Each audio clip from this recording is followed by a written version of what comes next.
Hey everybody, welcome back to the Pixelists. I'm Will, and don't worry, Blake's here too. We just had a couple of technical difficulties at the very start of the podcast, so I needed to re-record the intro. So I'm just going to hit you with a couple of announcements, and then we will launch into the podcast proper. So first and foremost, I just wanted to let everybody know that the final episode breakdown for season 2 of The Legend of Vox Machina is now up on the channel.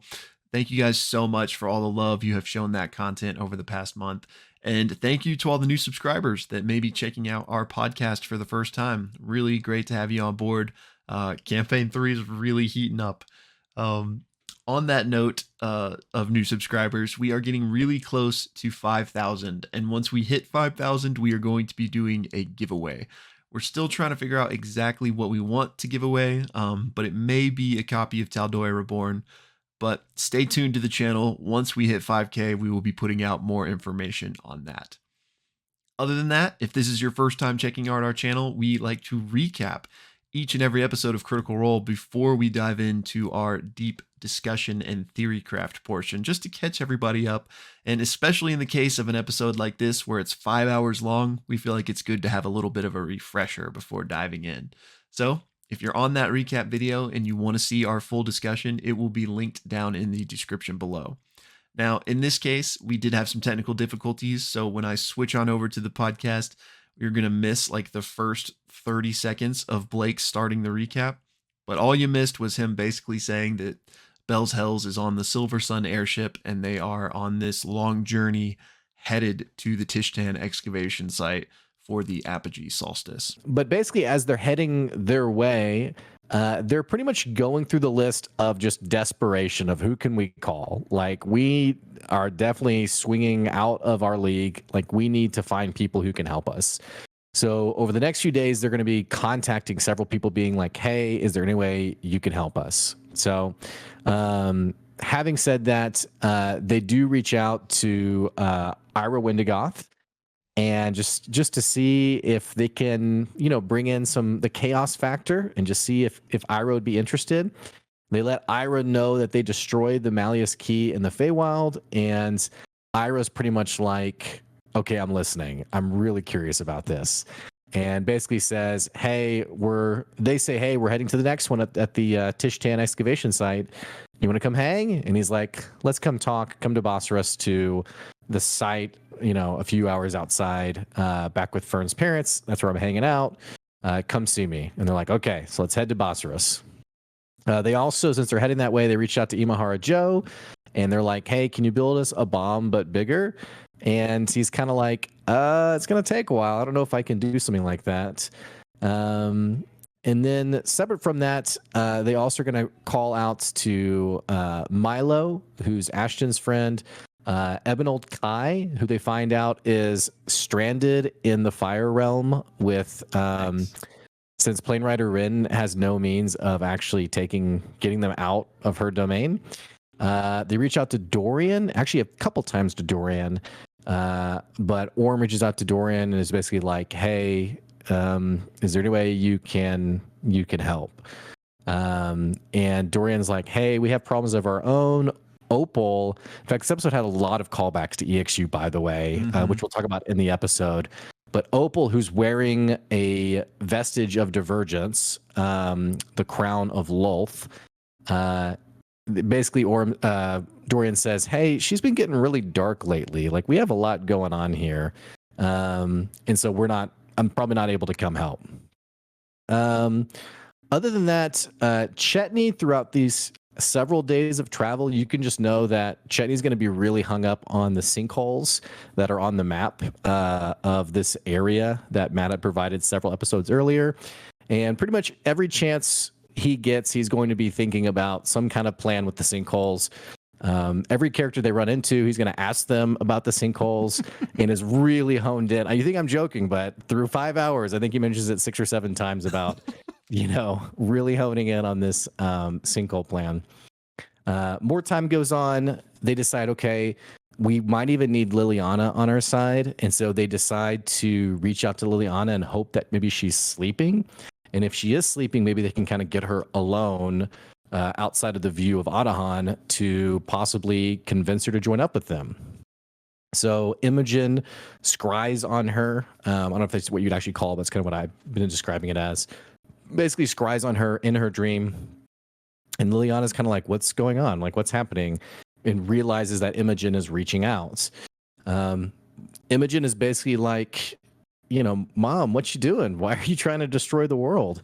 And Liliana, we get sort of the first look at her motivation, which is basically like, you don't understand what's going on here. I'm freeing all of us. I'm freeing all of us from like the bondage of basically fate, like what the lives the gods have dictated for us. And that's a really good thing. After this dream, the party, and really this is a theme through the episode, the party talks a lot about maybe freeing Predathos is a good thing. Maybe the Ruby Vanguard isn't that bad. And we get this line from Aurum, who's like, "Oh, that's great. I wish my whole family didn't have to die for, this plan to happen." Yeah. And Imogen's like, "Oh, right. I forgot that all your friends are dead. So, right. They're the bad guys. My bad." There's also a nice little bit with F.C.G. Continuing to rely on the Changebringer, and basically asks Changebringer, not all the gods are bad. Like, Changebringer, you're good, right? And like flips a coin and says like, "You're not good." And then basically says like, "Should I trust you?" or something like that, and flips it and says no. And he's like, "Oh my gosh." So God. he's like really having some issues. Another one of the evenings, the party's kind of settled down. Laudna and Ashton have this great one-to-one. It's very similar to the one-on-one they had back during the dust storm when they were in Bosseros Yeah. before the encounter with the Paragon's Call. And there's just an amazing conversation. Laudna really kind of like pokes and prods at his rocky exterior, pun intended. And it's kind of like, "What's going on with you? What's happening? What's up with that Hishari mask that you keep?" And Ashton basically says, "This is all I really. I'm linked to it in some way." And he admits that the only reason he stayed with the party was because when Aurum was described as an Ashari, he thought they said Hishari, and he's been following them, not ever since, but that was like the original reason for it. But then there was this amazing question where, as Ashton's getting a little drunk, he says, "Laudna, when you died and you woke up and we were all there, what did it feel like to have all of your friends there?" Oof. Calling back to when he woke up and he had been abandoned by his friends, the nobodies. And Laudna basically said, it was the greatest feeling, because it wasn't like that the first time she woke up. So, just a really great conversation. So, the last little detail before we cut to break is Aurum and Fern have a conversation that's basically like, "Hey, I'm kind of worried about Imogen flipping sides." And I think Aurum basically says, "Hey, if that happens, Fern, it's going to have to be you." And Fern's like, Yeah. "Me?" And he's like, "Going to have to be you to take out Imogen." And it was kind of funny just seeing the party, or just like Laura Bailey just kind of being like, "Are you guys serious right now?" Anywho, all that to say, that's the first half. We cut to break, and then Will, why don't you take it from there? Yes, sir. And again, 5 hour episode. I'm gonna do my best to be brief, but there's a lot here. So when we pick back up after the break, we're told, Matt tells us that it's 10 days until the solstice. And as you know, we're all Oh, traveling, so every and day somebody new is gonna roll for like the travel conditions. And can you mention also, sorry, I didn't mean to interrupt you, No, you're just the good. state of like the Aurora? That was like a main thing that I forgot about, but maybe you can plug that in as Yeah. well. So like while Sorry they're about that. traveling, they can physically see like the magical ley lines of Exandria like converging on this nexus point, which we know to be the Tishtan excavation site. So like the closer they get, it's I kind of imagined it like the Aurora Borealis, like the Northern Yeah, Lights kind of, but they right. can like physically see it. And a bit more on that in a second.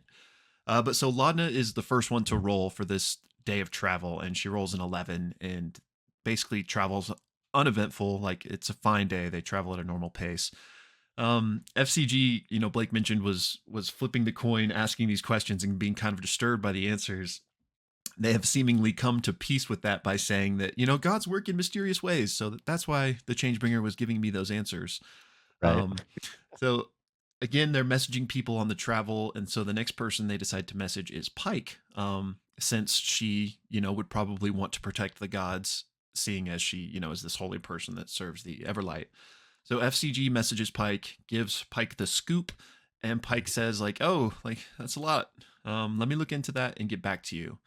Um, Imogen then messages Gianna Hexam at the behest of Ashton and asks her for contacts in Bassaros. Basically, saying they need weapons, they need supplies. Like who should they talk to? And she says, "Drop my name to Eunice." So the next day, day nine, or 9 days till the solstice, rather, FCG rolls a 19, so it's another pretty easy travel day. Fern and Ashton start to learn from Captain Zandis about how to pilot the ship, just because they think it would be good to have, some people in the party that know what to do should the circumstance arrives.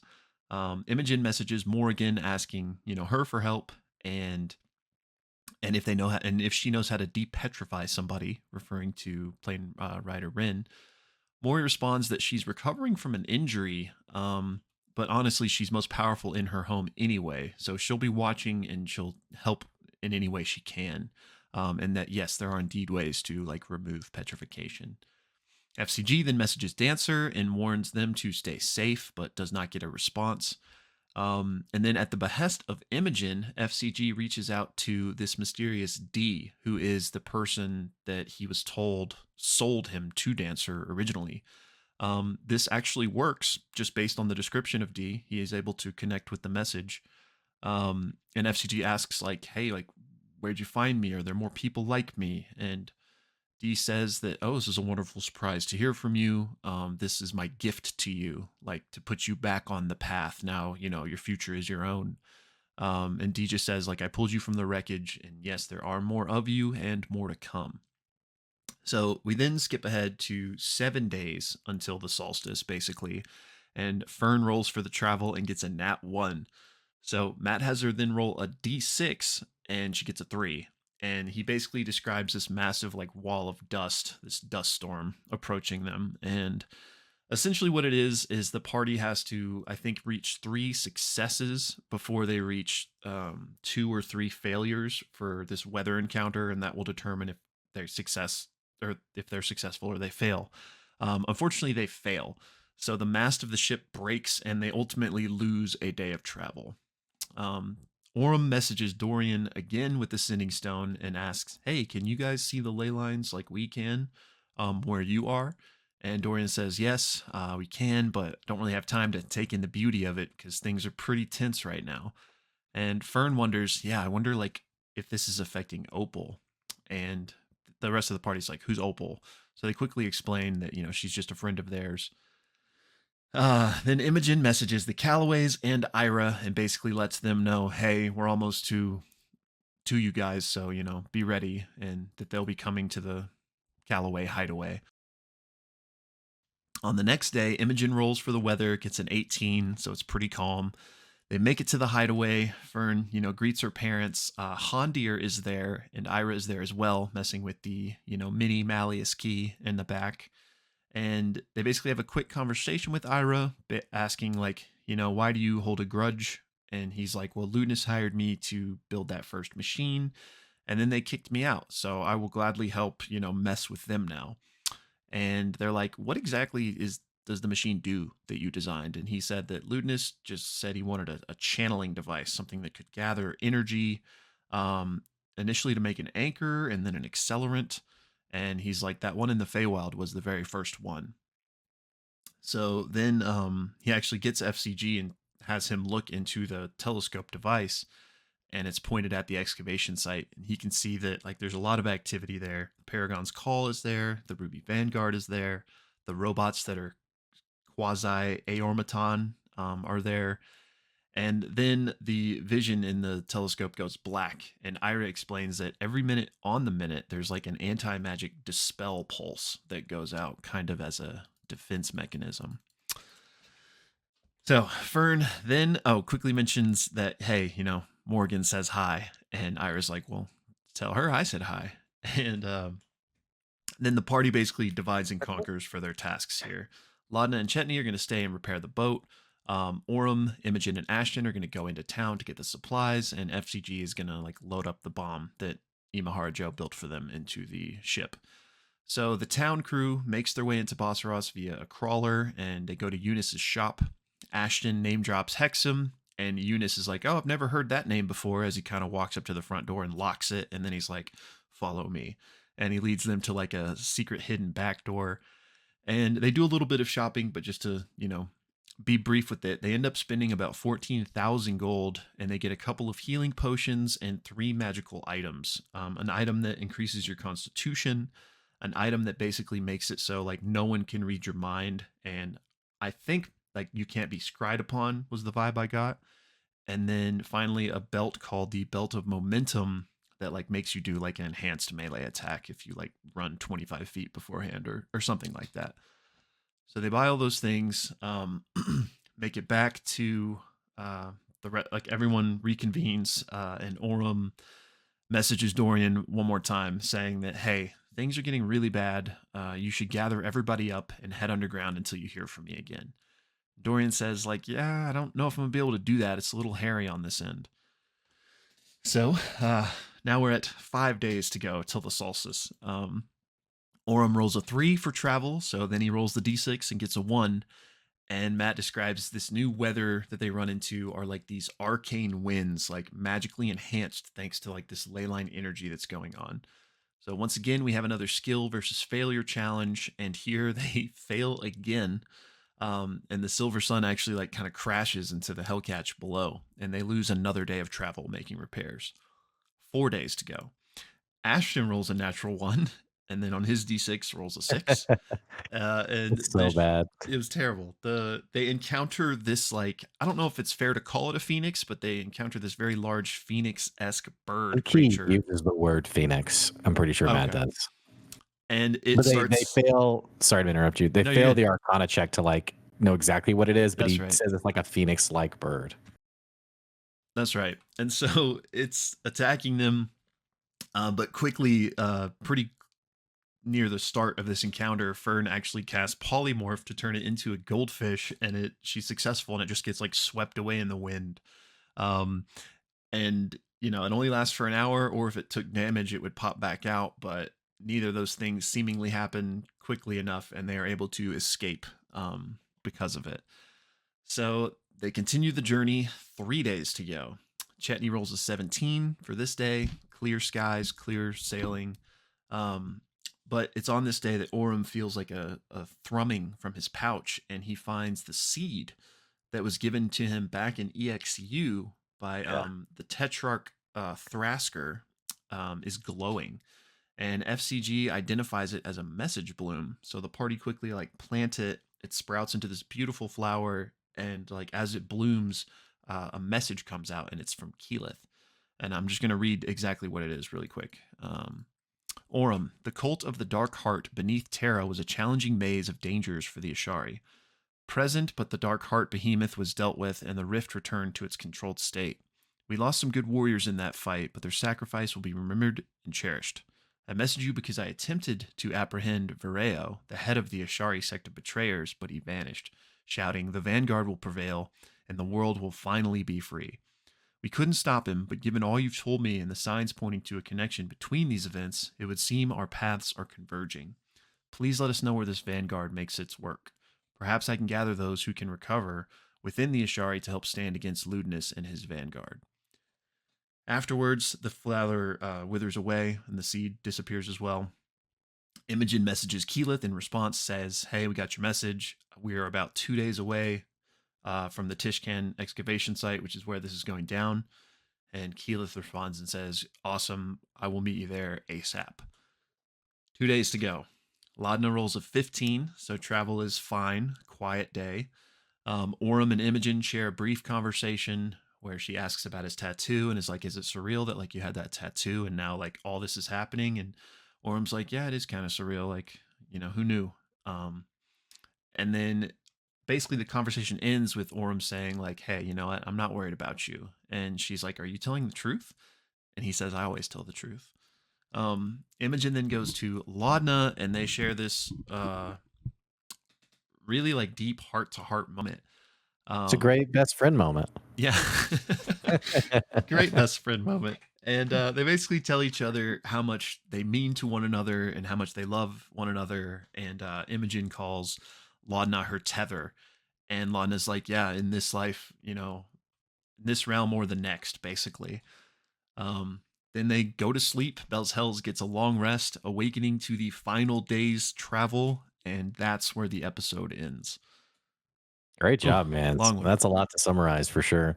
Don't go anywhere just yet, everybody. If you're checking out just the recap, click the link to get our full discussion. And we want to know what you thought about this episode. Having said that, Will, I adored this episode. It was so good, so captivating, and just what I love about Critical Role, some just quality conversation and role play. Yeah, me too. With the episodes being pre-recorded now or pre-taped now, um, it's at the start of the ep you can know how long it is, which used to not be the case when it was live. Who knew? So when I got onto Twitch right when the episode was starting and I saw the little automated message that was like this episode's 5.5 hours long, I was starting to freak out because like usually a long episode means not that something bad happened necessarily, but it usually means like something's going down. So I was very nervous, but thankfully nothing bad happened. But yeah, I love the episode as well. It felt very like This video is the end. game prepping for Yes. like the final encounter type of It vibe. felt like getting to your final save point, and it's like, do Yes, you want to yes. go on? Like, you talk to all like your favorite characters that you've been like brewing relationships with the entire game, making those final conversations, and then you go to that final save point. Yes. Is 100% what it felt like for me. Yeah. Totally. Totally on the same page. And yeah, I liked it, We've said this many a time, but that's our bread and butter, those just juicy RP moments, and this episode was full of them. So I was I too surprised. liked it. I was surprised that so we talked about a few episodes ago. Hey, could we get the Apogee Solstice by episode 50? And we had some different conversations on this, and people were like, well, there's still a lot of days to go. And I think it was just 2 episodes ago that there was 2 weeks away, Yeah. And so I was wondering like what kind of hijinks could they get into over these next. I was thinking maybe episode 55 at that point, but going through all 12, 13, Yeah. 14 days in this episode, I was like, bro, we are episode 50, which I love nice little round numbers like Mhm. that. Episode 50 is going to be freaking nuts, is what I'm thinking. Yeah. Agreed. I didn't think this was gonna work out like this either. And I wonder how much like uh because like we talked about this before and I referenced an event in campaign 2 that was like perpetually 1 month away and it felt like we never actually got there. So I even though we were getting close to the solstice in my mind, I was like, well, for all we know, it could still be 20 episodes away. So the fact that like we really just, like you said, cleaved through all that time this episode, I wonder how much of that was like not planned isn't the right word. Um, but they almost kind of what's the word? I don't know. No, I don't know how to say what I'm saying, but the fact that they were stranded after leaving the Feywild with no plane rider Rin or really no one else to help facilitate their travel, it was almost like there was no other way this could have happened because they had to get there. And if they're 2 weeks away, then, it is Yeah, going to I just be a mean, travel montage that takes us. I think you got to read your players. Like coming up back onto the Silver Sun, they wanted to head to the excavation site and like call people along the way. I think definitely if someone had like a really pressing, oh, I really want to go back to Jasar, Hmm. I think they could have maybe figured that out. Um, However, Matt also did a good job of kind of giving them, again, not railroads, but like the framework of like, okay, you could go here, but that's going to take, just knowing the geography, it would take this many days, and like here's how many days you have. So I think it's just a nice combination of like Matt sort of guiding them, and then also them being like, hey, like we're ready to move forward on this. Um, but yeah, I'm surprised. 12 days and one episode. And now they're arriving the day of, right? I guess I don't know because I guess we really could kind of. it could kind of like flex either direction a little bit, I think, because we've just been very vague about like 2 days till. So is that like 2 days till like the day and it happens at midnight type of thing, or is it like I don't know? But yeah, I think so. They said the final day of travel is where we left off. So like Yeah, and I remember Matt, as the episode was ending, said something like, "As you bed down, the night, like the final night or something." But he yeah, could have meant the final night of travel, right? So I think we're arriving. I don't know. Actually, it's either the day or the day before, one of the yeah. two, I guess. So, My best but understanding is that they're gonna get there, and then like that night will be like the timing of the event or yeah, whatever. yeah, Um, but yeah, it is crazy that it, and again, with it being pre-recorded, to some extent, they have an idea of how things are. I mean, they don't in the moment, obviously, but the fact that, like, I'm not saying they planned for this to land on episode 50 or anything, but since they do have the foresight of pre-recording, like, I just wonder, like what's going into this moment potentially. And this I'm kind of going to sprout off in a different direction here. There's so many things to talk about, so feel no, free to. I'm worried about like forgetting certain things because I have like a ledger of like, Yeah, okay, I want to talk about this, you know. so let me rein it in and get to what I was saying. Like, Yeah, the fact that they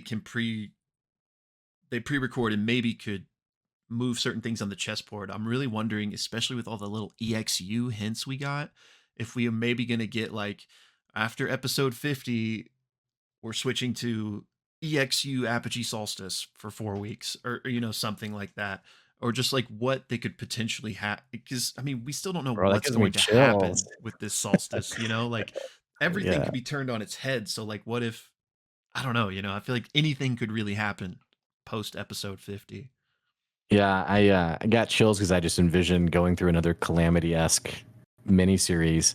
And we didn't look back too fondly on EX. I wouldn't say not too fondly. I will forever have fond feelings for anything Critical Role related. But we weren't it was no Calamity We season 1 of Yeah, EXU. we liked it, but we had Yes. our criticisms, Yes. and then And I think they were yeah, go and ahead. then especially if you then compare it to Calamity, which was just like one of the best things they've ever produced, then it doesn't stand up that great. But yeah, for what it Yeah. was, and especially now in hindsight, I think it's only getting better, because like Yes. back when we watched EXU, there were like 50 things set up, and so it felt kind of scattered. But now, as those things are getting kind of like recontextualized based on what we know now, I feel like I Yeah. can give it more of a break. Matt's done a good job of tying in little details. We had the seed from Neardalpak Hmm. that they got. And so for our listeners who didn't want, and I think we'll do this a few times during this episode. Um, what I was going to do, Will, was just kind of hit on a couple of these EXU callbacks that Matt Yeah. kind of, plot threaded, cleaned up. Um, so whenever they were towards the end of EXU season 1, they stopped in this hidden city called Neardalpak, which was basically like hidden away, protected from like all the craziness of the world.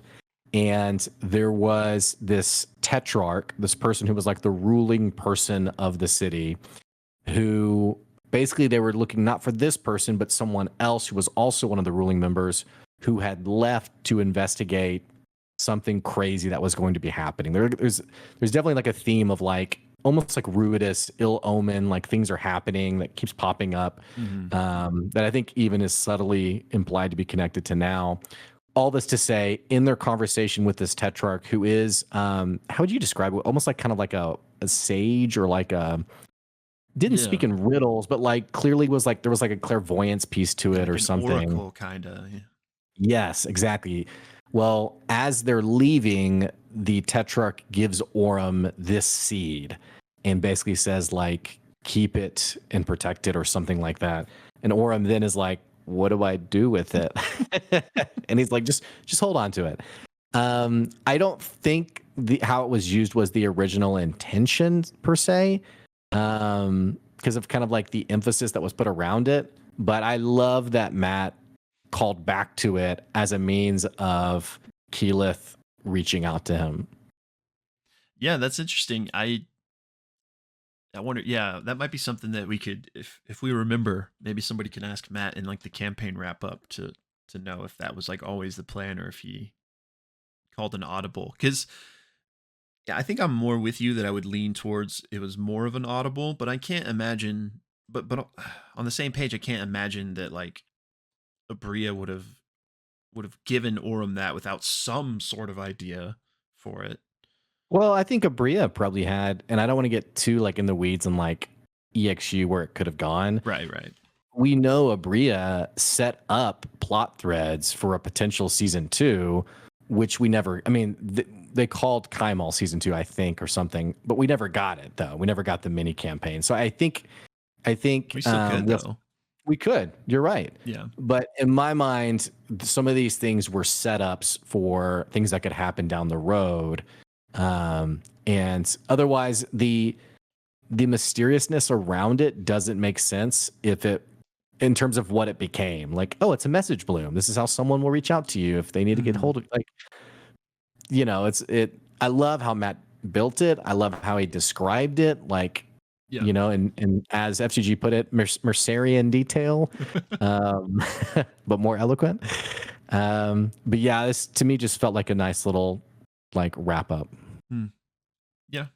I'd, I'd say you're probably right on that. I kind of sidetracked you. Were there other EXU things you were wanting to say?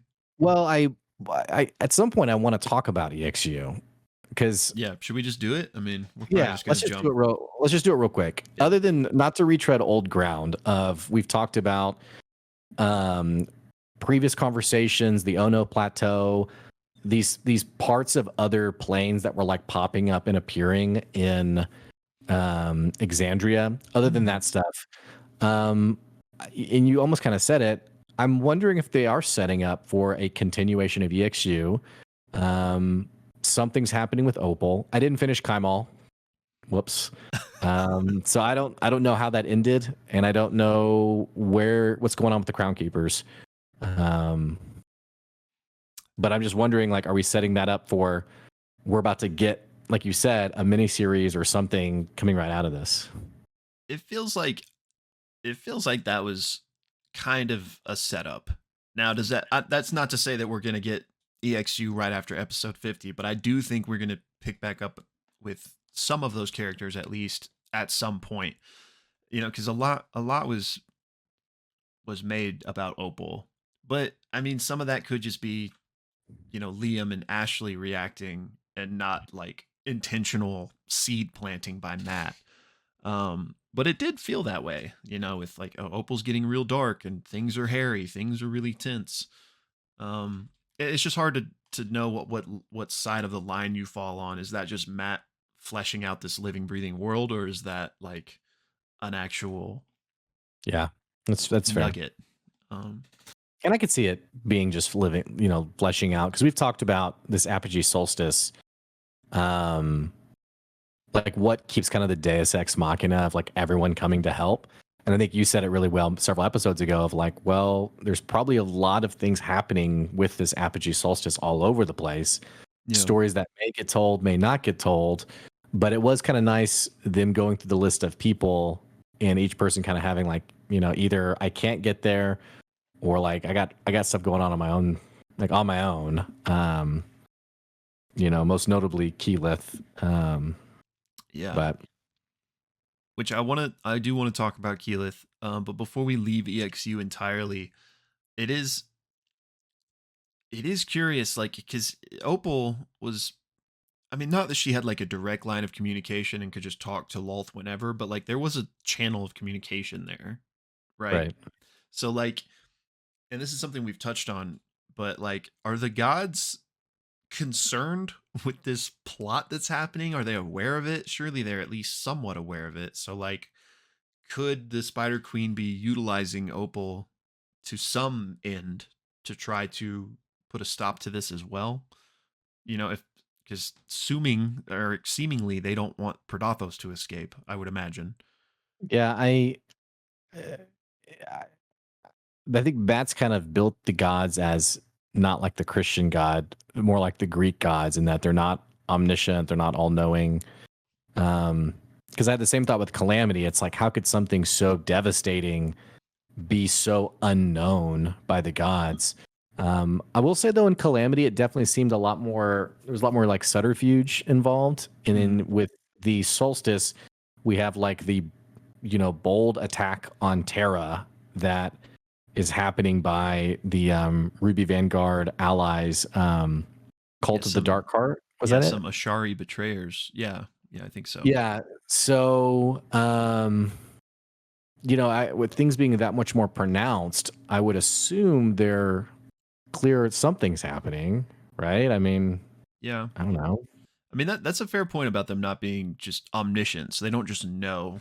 And I guess they meaning Ludinus has kind of done a pretty good job of keeping it under wraps, like what exactly he's plotting. It seems like because I think at one point this episode the group was talking to maybe Hondir and being like, should we go alert Vasselheim so they can help us? And he was basically saying that might not be the best idea. But if Vasselheim doesn't know, then I guess the broader implication would be that most people don't know. So maybe you're right. It's just that the gods aren't aware of this plot, Yeah. which would then make a bit more sense for Or not maybe, that you have to nitpick every right.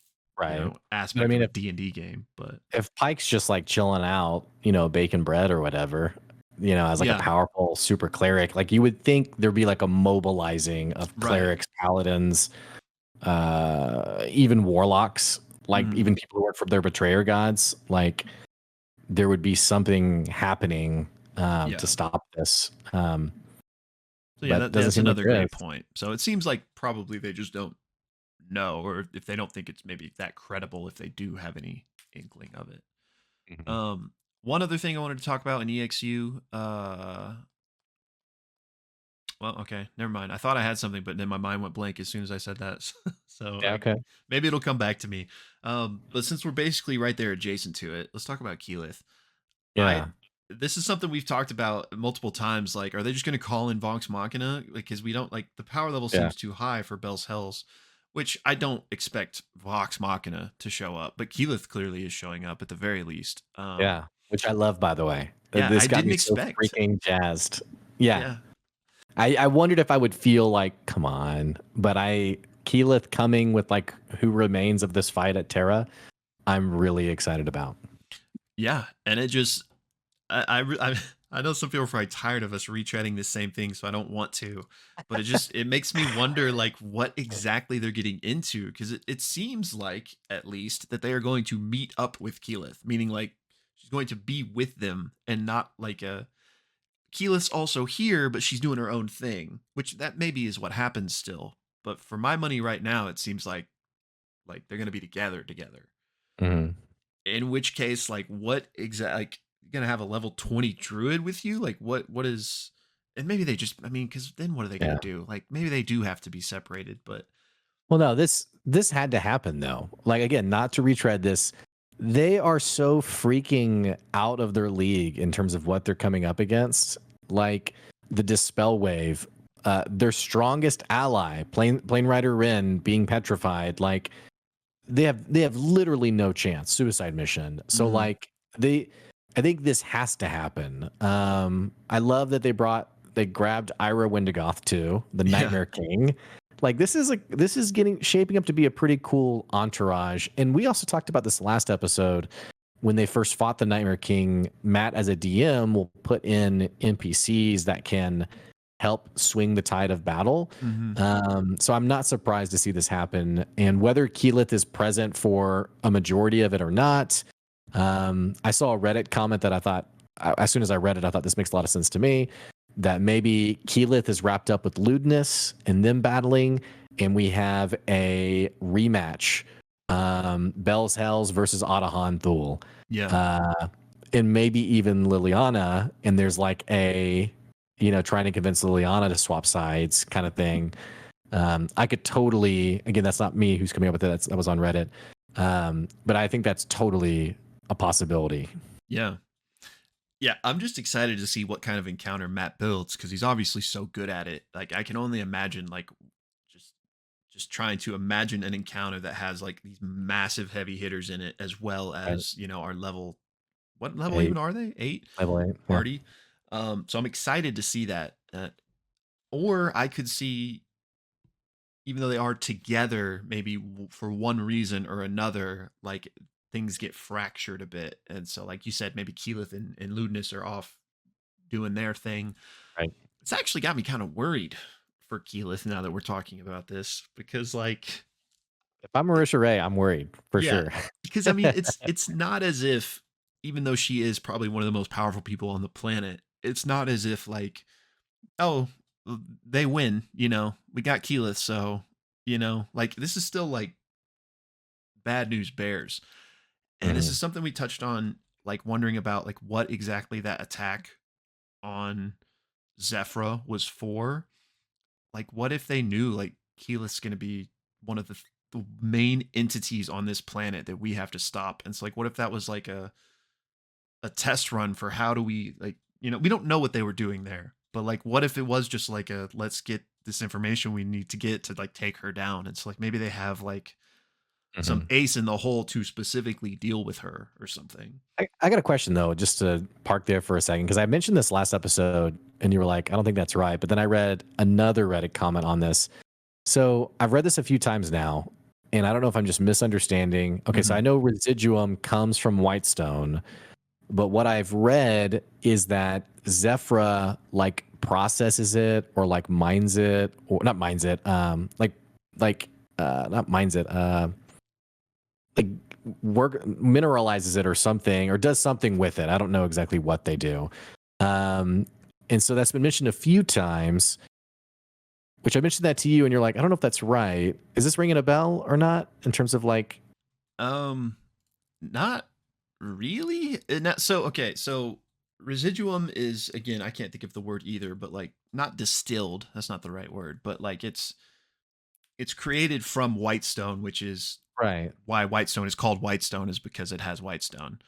Um, so it's entirely possible that, especially because of Keyleth and her connection to whitestone, um, that maybe Zephyr is involved in some of the manufacturing of something using whitestone, aka residuum, because I'm sure the Durolos would have Right.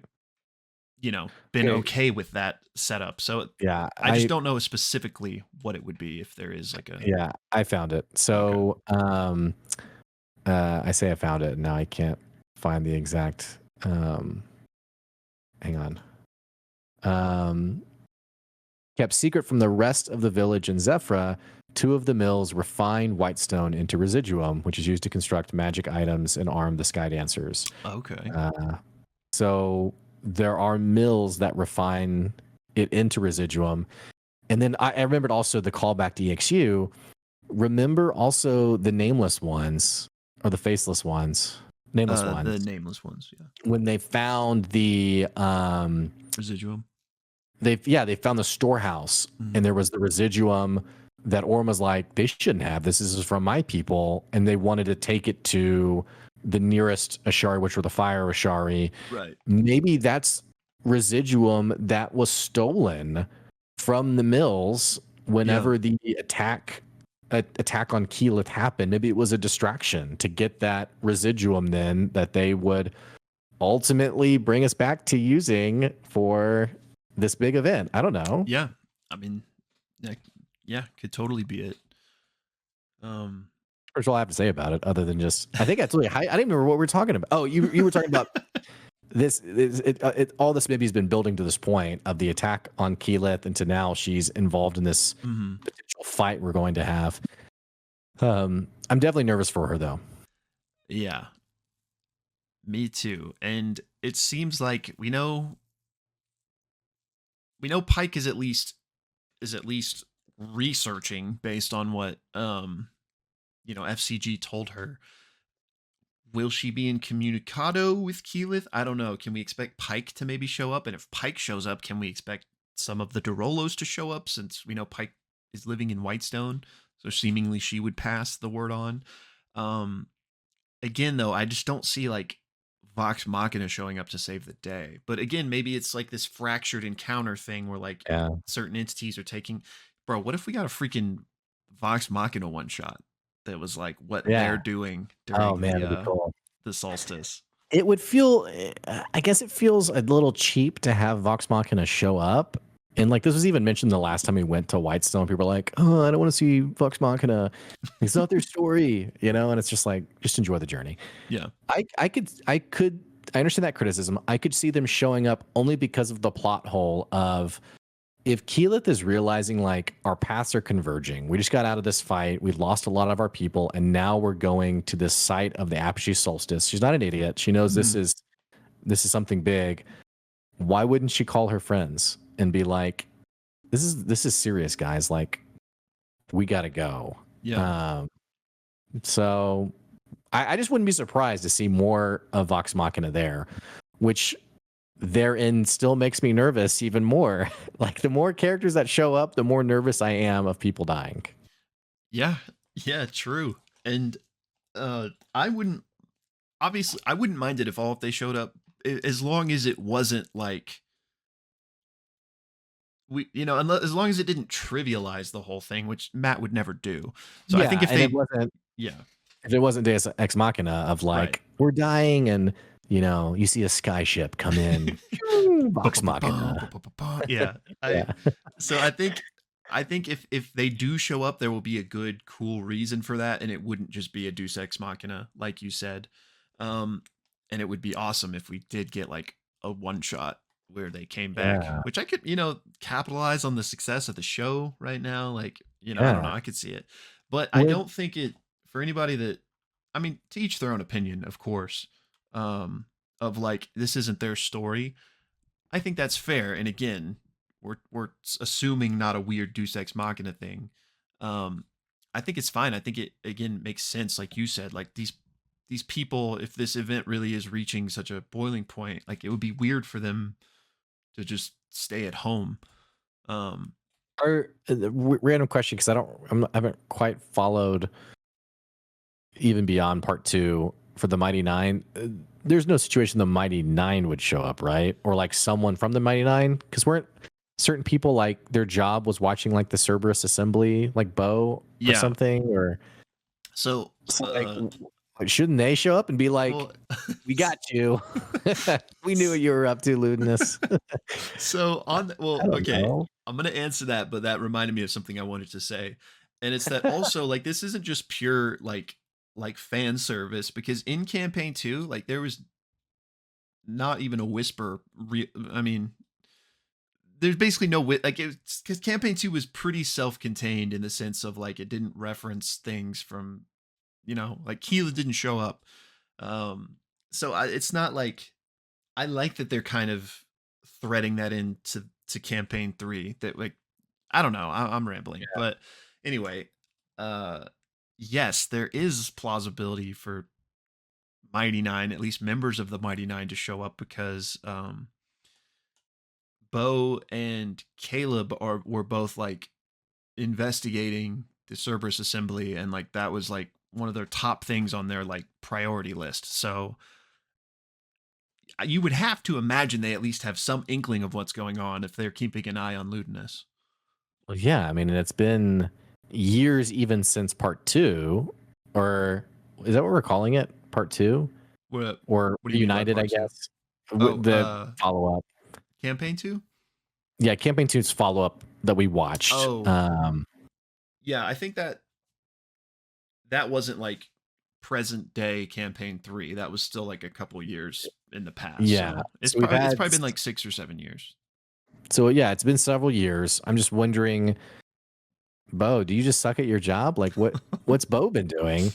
And Well, if Bo this just thing, doesn't show up, I'm like, yeah. where you at, Bo? But maybe Cerberus Assembly has like again, Apogee Solstice, their own machinations, even separate from Ludinus, Mhm.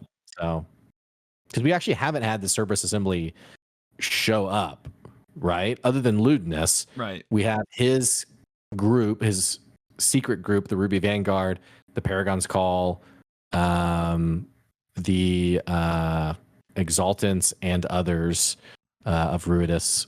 Yeah. So And recall that the Cerberus Assembly isn't like the Avengers. That's just kind of the name given to this like group of like four or five people, I think.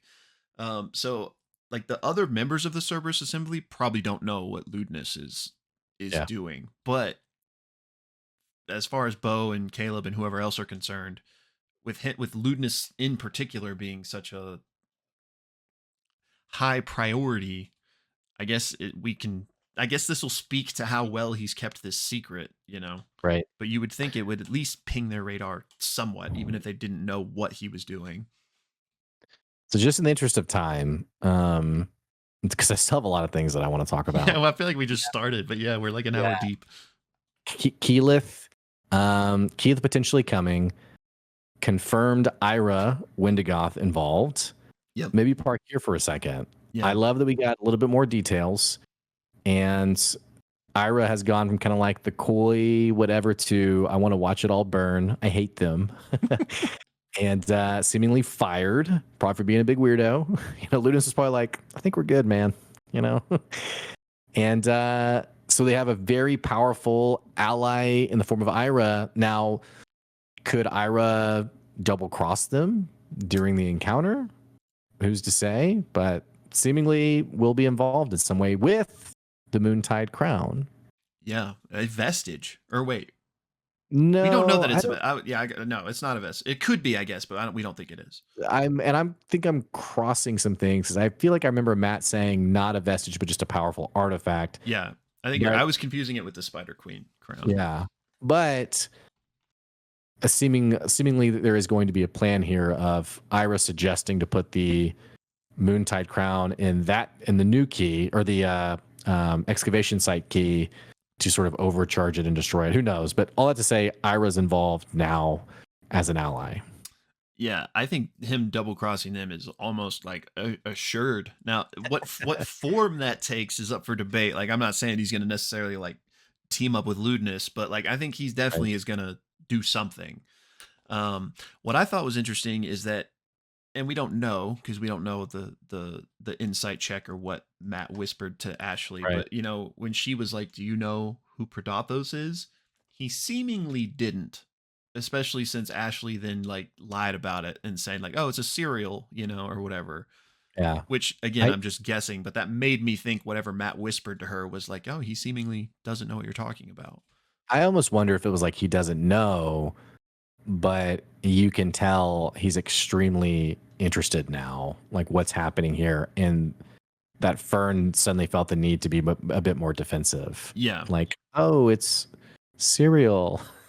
yeah, With like her 23 deception, which I the way Matt responded, like, I want to hear more about this. I didn't know if he was being like, you convinced him, or like Ira, has a little bit of a silver tongue. I wonder if even a 23 wasn't enough to yeah.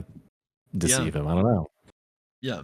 So So I'm very curious as to what that wild card is going to do, but I think it's going to be something. Um, but I did think it was at least interesting. Again, if we can take at face value the fact that he didn't know, maybe he was, has that real high insight or deception, and he does know. But if he doesn't, that makes me even more curious as to what he could maybe mhm, do here. She's right. very like Joker energy, just wants to like watch the world burn, kind Yeah. of. Yeah. Um, so yeah, I'm with you there. Uh, I'm just gonna start scrolling down my Yeah. list here, unless there was Yeah. more I you got wanted to I got say. mine too. No, Okay. yeah. Real quick, and I should have just looked this up, but I didn't, and I can. But can you remind me who Esmer is? Do you know? Esmer Esmer is the I think the person in Bosros who knows Ashton. Is that Esmer? Sam is the one that brought him up, so F.C.G, which means it probably is connected to Ashton. But he said like say hi to Esmer, or like I think it was when he was messaging Dancer. He was like tell Oh, Esmer to maybe stay safe too, or something. was Esmer the person that the woman who's kind of rugged, who they had first run into, and then had said like Dancer had come through town or I think so. something. Yeah, Esmer is an Um, explosives manufacturer operating a black powder business in Boss Ross. So is that who you're talking about? yeah. Okay. So I guess okay. Then yeah, never mind. I just wanted to make sure I knew who that was when he said that because like the name sounded familiar, but I couldn't place it. Yeah. Um, I thought it was interesting though that FCG sent that message, like stay safe, because Dancer's already been like, leave me alone. yeah, So, and also his message to D too was so cool. yeah, yeah. So I think we've talked about this, but I'm pretty almost like almost 100% sure that D is this Devexian that we've talked about that showed up in campaign 2 that was a salvaged Aormaton himself that, then Right. said like I want to go help my people. So Hmm. it all kind of makes sense for it to be him. I haven't gone back and like looked at the voice from campaign 2 to see if it matched what Matt did here. I guess that would be a pretty good way to confirm. But yeah, I'm wondering if we'll see or hear more from him ever. Well, and also his line, there's going to be many more to come, which Yeah. it's like, where's that going? Which sort of a segue into these Aormatons that are at the excavation site. Yeah. They were like modernized a bit, like he mentioned, like Yeah. they Aormaton, but Yeah. He was very clear to say like they were like large egg like, reminiscent Aorian technology that had been modernized, and he even said like this is a modern machine or something like that. Um, so who's doing which that? Who's building these? Like maybe Ludinus is if he's from Aor. yeah, that's what I was wondering. Like, they salvage some of this themselves from his own excavation teams there? Did he buy parts from D? But yeah, I was very curious as to learn more about who kind of is behind that. If not Ludinus, maybe it is him then. Well, I mean, we know also. I mean, they could be buying from D, but we know also that Gianna Hexam had a large golem stolen from her, That's and true. was a bounty for 10,000 gold. That's true. So That maybe Cyrus one was of these, framed for, right? right? Maybe one of these was. Maybe these have all been being shipped around, and Yeah, one of these was stolen. I could see that. And then like they upgraded with Aorian technology or something. Like Yeah. yeah, that'd be interesting. Um, okay, they're just kind of an umbrella to encapsulate all of the good convos we got this episode. But just specifically the Ashton Laudna convo Oh was my so gosh. good, and I Oh my love that gosh. Marisha like kind of flipped it on Ashton a bit, because he was kind of like one upping the trauma, being like, I you don't like I know true loneliness, and she was like, hey, wait a minute, like I Yeah. spent 2 decades alone. Right. And I liked that he kind of like didn't have an answer for that. So that was just I loved that whole conversation. Um, The combo was awesome. And sometimes players like say something that you're just like, have you been sitting on that for a while? Or was that just like a stroke of pure genius? yeah, But I love Ashton, his line of, I want to know what it felt like when you woke up and all your friends were there. Like that was yeah, so compelling to me. And just speaks to, Ashton, bro, I know I say this about everybody. One of my favorite characters, though, just because of the complexity of his character. Like, I just think about like how he's positioned when he was first introduced with the "just don't" jacket, and just like, I kind of just envision him as like the whatever, I don't care. But this person, you see such a softness to him. I think about the homeless person maybe that they were gonna rob, and he was like, "Don't do yeah. that." And then We never take copper, I think was like the line or something. yeah, yeah, and there's been so many moments of like empathy and intentionality from him, that mixed with the fact that he's always hurting physically. Asking Laudna that question to me reveals that emotionally he's hurting. I think Ashton has played this like beautifully complex and awesome character. Um, it's one of my favorites. I mean, he's just so good. Yeah. I mean, yeah, it was great. And I even like that we got kind of the insight into why Ashton was even with them, just because, the thought process being like, well, if I help them, maybe I can then get them to help me with his Hishari thing. Which we didn't really get any new information there, but that is, I don't know. We know that that is what Ashton is interested in probing. Mhm. Um, I guess I don't know. I guess with so much to talk about, since we didn't actually get really new info there, maybe we could push that on pause for another time. Unless there's anything you Yeah. wanted to specifically say about it. No, I just thought it was such a great conversation that it was worth Hundred pausing on for a percent, second. 100%. Um, The other conversations, the Fern and Orem basically like, yeah, you plan know, our kill shot. yeah, which I thought was, it's kind of crazy, but like it makes sense, especially given how Orem has twice now had to remind her with those comments being like, well, they killed my family though. Yeah, I'm sure this is like on his mind, he probably is like, I may need to have a contingency plan in place, which he then yeah. did. I think there's something here of the party's been so on point in terms of like clear mind. I loved the back and forth through this whole episode of like, are you know, is are the Ruby Vanguard, are they the baddies? Are they not? Should we do this? Should we not? I think it's really interesting that it does seem like we're maybe potentially heading to a crossroads where there is no situation, I don't think, where Orem like lets this go. Like I Mm, think he is honed in on solid on it's me or them in terms of the Ruby Vanguard. Meanwhile, we have Imogen who is really curious about fate and doesn't really seem so bad, and her mom is highly engaged with them, so or one of them. I wonder if we could see a little party split, a little civil war action. I don't know. yeah, I'd be interesting to see what that even looked like. But yeah, I really liked that glimpse into Orem's character because he's very much the paragon of justice in a lot of ways. You would think that he would never consider that about his friends, but like no, he literally it made the contingency plan to like kill Imogen essentially.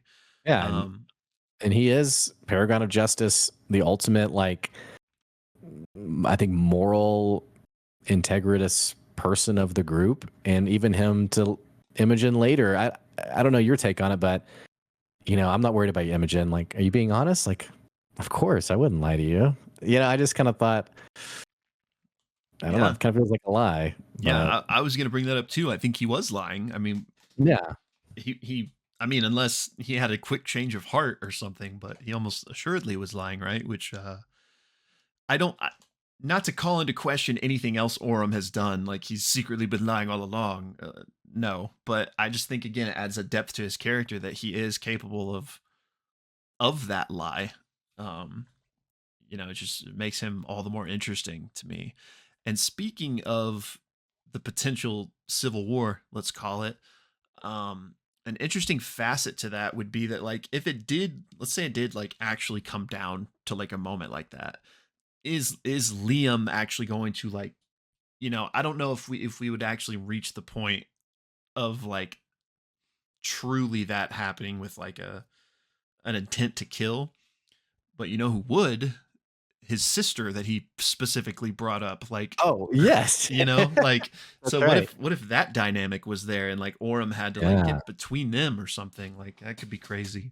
I love how we're almost 50 episodes deep and we're still getting like you could see when he mentioned the sister, everyone was kind of like, Wait, who is this person? but Yeah, I technically mean, sister-in-law, but yeah. he just said sister, but yeah. If we did have some kind of civil war, we would have Fern and Orem together, Laudna and Imogen, and then we'd have to see wherever Ashton went, F.C.G would probably go too, and then Travis. I think Chetney's a toss up, but I just had this thought of like Imogen being like, "But she's my mom," and Orem being like, "So was I." I was like, "Wait, that doesn't make sense in this Is that like a application." what was that? That's The in Civil Cap. War? Yeah, Yeah, Cap's like about Bucky. He's my friend, and Iron Man's like, "So was I." So probably won't get that line, yeah. You never but know. You never know. yeah. Orem kind of is like Captain America. And he is like the dad of the group. True. So, you know. Okay. Uh, Um, only other convo obviously was the Lotna Imogen one, which is not like too much to like really dissect there, but that was just a long time coming for them to kind of have that heart to heart ever since Lotna died. So that was Yeah. just kind of, it was good and kind of And cathartic. they And reasserted how good of friends they are. So they did. I mean, anyway, so they said they love you. Like they said, I mean, that was pretty much a declaration of love, but it yeah. wasn't like, I think one says, "I love you more than anything," or hmm. something. And the "You're Uh, my tether" was such a great line. yeah, yeah. Mhm. All that being said, though, it didn't feel like, I don't know how to exactly say this, but there's kind of been this air of will they, won't they, and like, oh, you should tell her how you feel. You should tell, like, there's kind of been that energy the whole campaign. But in this moment, it didn't feel like a revelation. It just felt like two people really expressing what the other meant to them, but not in a like, oh my god, like you feel that way. Like I didn't, I've been Yeah, wondering. So I didn't know, like I didn't know exactly how to parse it. Like, are they now like, was that moment still, and like they like, or was it more of just a yeah. like, I don't even know how to express what I'm really trying to say, No, but I think it's a really great question because there definitely wasn't like a, "No, I like you." yeah. Like, I was like, "Wait, what?" But I think even though it wasn't, like, overt, it was still, like, for me, so beautiful of, like, them just fully embracing, like, I think Laudna said it very well, like, "Our love transcends one another," or something like that, like, "We Yeah. transcend what's happening here," which was so powerful and full. Hmm. And so, even though we didn't get, like, a aha moment, I think I just kind of envisioned them both, like, just fully embracing this deep soul bond is what it feels like they have with one another. Um, which makes me all the more worried that Yeah. something's going to happen. I will say, Lana did get that Constitution necklace, which is Yeah. great. Thank goodness. But, but And they yeah, dropped 14,000 gold. Oh, that's yeah, crazy. And they yeah, did something I think we talked about in a previous episode was, these an item that could maybe help cloak them in terms of Odahan or whoever being able to like dream scry on them. And that one right, item they got seems to do that, but it's just for one person. So like yeah. maybe if Imogen wears it, She took since it, yeah, so like maybe like I maybe since think. Imogen is like the exultant, the rudest born, like Yeah, maybe Odahan can't dream scry on anyone else in the group as well, yeah, at least. I don't know. But I just don't know how um, much only one of them having something like that really helps. yeah. I do have to. We do have to wrap up here pretty soon. Liliana, that I love that we finally got kind of her point of view in the sense of like I think some people were maybe like a bit hopelessly tugging at like she's like an unwilling hostage or Hmm. willing hostage, I guess is the phrasing. But finally getting able to talk to her directly, remembering that she's been with these people for however many years, for her to say like, no, this is what's right. It just confirmed to me like I don't think they're gonna flip her so much like, oh wait, this is a bad idea, but maybe potentially she will choose Imogen over the plan. But in my mind, cemented Liliana as one of the baddies. Different levels of badness, obviously, but again, not like a willing hostage. Yeah, she seems to be pretty bought into this whole thing, which I'm glad you brought this up because I wrote something down and this is just like my notes when on my phone. So I don't know, like, I don't exactly remember the context, but I wrote down um, something that Liliana said that was like, remember what it used to be like to be free. And so like I didn't know what that meant, remember what it used to be like, because none of them would have been, I mean, there never was a time without gods as far as this world is concerned. So I was wondering, is that like a almost like a metaphor for like before you were born, like death? Like remember what it was like before you were bound with all these mortal Yeah, I don't know. troubles. And so like if we remove the gods, I don't know, not to say that she was literally talking about like dying to be set free, but like it just made me think of that, of like Yeah, kind of like a fanatical cultist way of thinking of like it can be, I don't know, I'm not even yeah. making sense, but No, no, yeah. I mean, she was very convincing. Like this, it's going to be great to the point of Imogen being like, yeah, I think this is actually a good thing. And that's Yeah. when Aura was like, all right, my whole family died. Um, anyway, two other things I want to ask you about: the Phoenix and then the Dark Hearts plan under Terra. Yeah. Just the Phoenix, I just thought was an awesome penalty for the like the third natural one or Yeah. whatever. And just I was thinking like, what are they gonna do? I think it was also when the front half of the ship had been ripped off or something, or Yeah, maybe that was a different they day. were Or struggling for sure. yeah, I mean, I was thinking, are we gonna have like a 6 hour episode? But I love the polymorph to Hmm. floated away. Yeah. Um, so and then the other thing, I just was curious your thoughts on what Vireo and the Dark Heart were trying to do under Terra, because I think Keyless said like they had restabilized the The rift. rift, yeah. Well, What one do you thing on think? the Phoenix, real Okay. quick, is that I was wondering if, like, I mean, we I guess we never, I guess regardless of what it like, if it's literally a Phoenix or not, is kind of beside the point. But I was wondering if like this creature was like morphed or awakened or something by the leyline energy, Yeah. or if it was just, hey, they rolled a this on the encounter table and they need to fight something. So maybe it's not worth reading into further than that. Um, but yeah, I Oh, I was love that wondering theory. if Yeah. there was more to that. Yeah.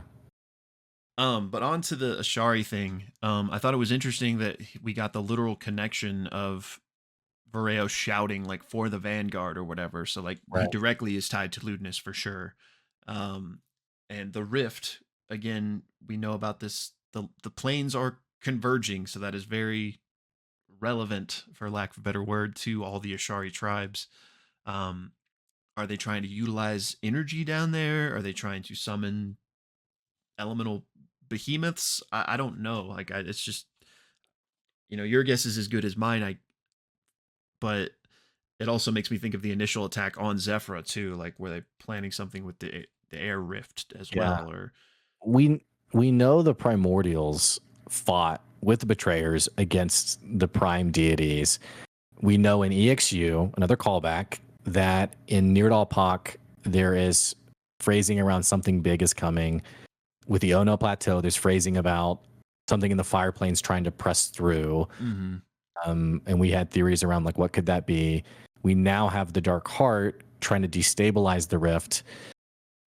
Could they be trying to bring in? I just thought when you said behemoths, like primordial esque allies. Like once Predathos is free and presumably the Divine Gate is broken, maybe do they want to have like soldiers, primordial like soldiers who can fight in this battle? I mean, because obviously the deities aren't going to just like sit around. I mean, it's going to be all out war, like Calamity, right? I mean, fighting against Predathos and the Blue Vanguard. I mean, I don't know. I just Yeah, yeah. I don't know either, because another thing we've talked about is like, is the main divine gate coming down, right. or like, can Prodathos just go through it and get to the gods where they are, or is like all hell gonna break loose on Exandria?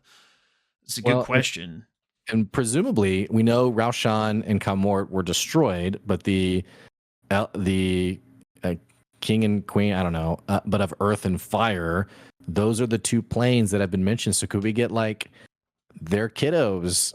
They're pushing through. Hey, we want to. They weren't sealed away, so I don't know. I'm really interested. I could see like primordials being like everything was good till any god came, and like we just want to help be done with all of them. So Yeah, I mean, could be, and I think and it could be just pure like power or energy required for what they're doing, right, because we know right, Abria described the Ono plateau as like untapped potential, so like right, maybe they're trying to utilize this energy from the other right. planes to help, Yeah. I don't know. Unfortunately, my wife is waving me down because she's got somewhere to be. Yeah. One last theory for me. I want you just to sit on it for a little bit. Are we heading towards a, in case of emergency, break glass self-sacrifice from F.C.G? Mm.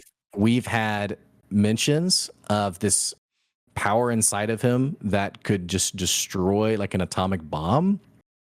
And then it dawned on me whenever Ashton was basically saying like, I have this friend who keeps trying to sacrifice himself. He keeps trying to get himself killed. Like I keep trying to stop him.